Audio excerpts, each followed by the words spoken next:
Illumina manufactures equipment for gene sequencing and DNA testing. Now, the Angelina Jolie example is one you need to throw forward to here. So just to explain that, this company makes the machines. It's got about a 75% market share, where you go and you get your full DNA analysis, and then they can tell you what your likelihood or propensity is for certain diseases, as well as your genetic and hereditary history.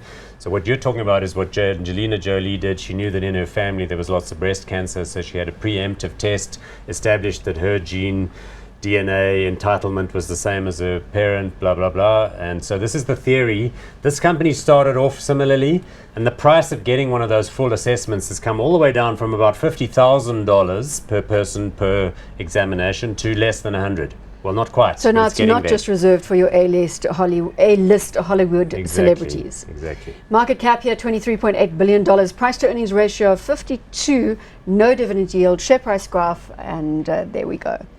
JP. This is a very exciting business. I did a 23andMe test myself late last year. Wow. And it showed I have a slight propensity for late stage Alzheimer's. Wow. That's when I'm 80 plus. So thank goodness I'm in an industry with a lot of good to know intellectually challenging work to do every day. Hopefully that'll keep me away from that risk. But it is great that we can all now do these tests.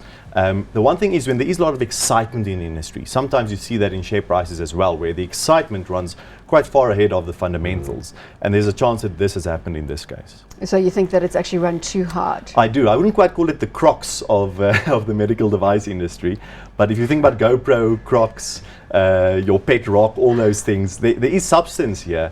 But oh my goodness, compared to the fundamentals of the financials of the business, there's a disconnect, unfortunately.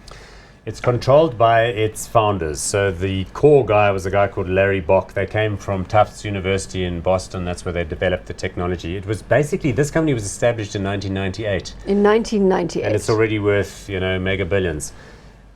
In 2007, 2008, they warded off a buyout from Roche, the big Swiss drug company. They said, get knotted. We want to hold on to this one. In August of last year, they rebuffed a similar bid at $30 billion from Thermo Fisher Scientific, which is one of the largest suppliers of medical testing and other equipment. So you can see that the core management team here are backing themselves. They believe fundamentally they've got something that nobody else can replicate. Exactly. So, I mean, it's not that they have as dominant a position as Intuitive does in the surgical environment, because like we pointed out, there are other companies active in this space. But I honestly think that there's going to be a lot of work in this area, and I like it nonetheless. You like it? Do you like it? Do you think it's a little too expensive? A lot. I think it's a shorting candidate, actually. There's a lot of excitement.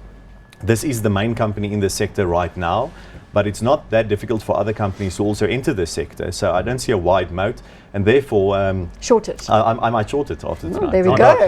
There's another way to say not hot. Exactly. Short the stock. I'm definitely going hot on this one. I just think that the whole conversation about getting yourself tested and scanned and all this is going to be bigger and bigger.